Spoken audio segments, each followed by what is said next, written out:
épicurien, Paul Bocuse aimait la vie et tous les plaisirs qu'elle offrait. À commencer par la bonne chair. Mais pas seulement. Le chef triplement étoilé aimait aussi les femmes. D'ailleurs il n'a jamais réussi à choisir, préférant se partager entre 3 partenaires. Un mode de vie peu conventionnel dont il ne s'est jamais caché. Décédé le 20 janvier 2018, à 91 ans, Paul Bocuse laisse derrière lui un héritage culinaire incontestable mais aussi 3 femmes éplorées.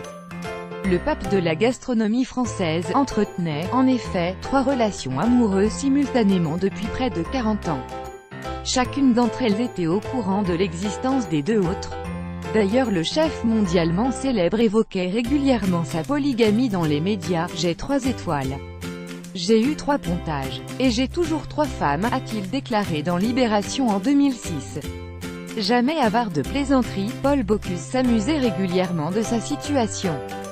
Il y en a une pour le déjeuner, une pour le thé et une pour le dîner, confessait-il dans un reportage de Zone Interdite, diffusé en 2007.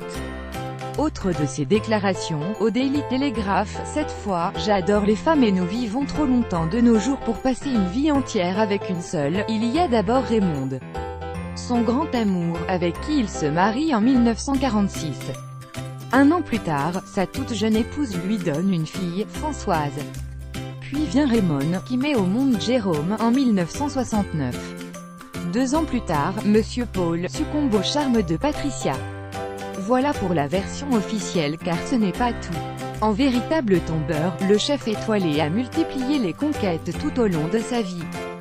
Des écarts de conduite qu'il concède dans la biographie écrite par sa belle-fille Ève-Marie Ziza Lalu, fille de Patricia.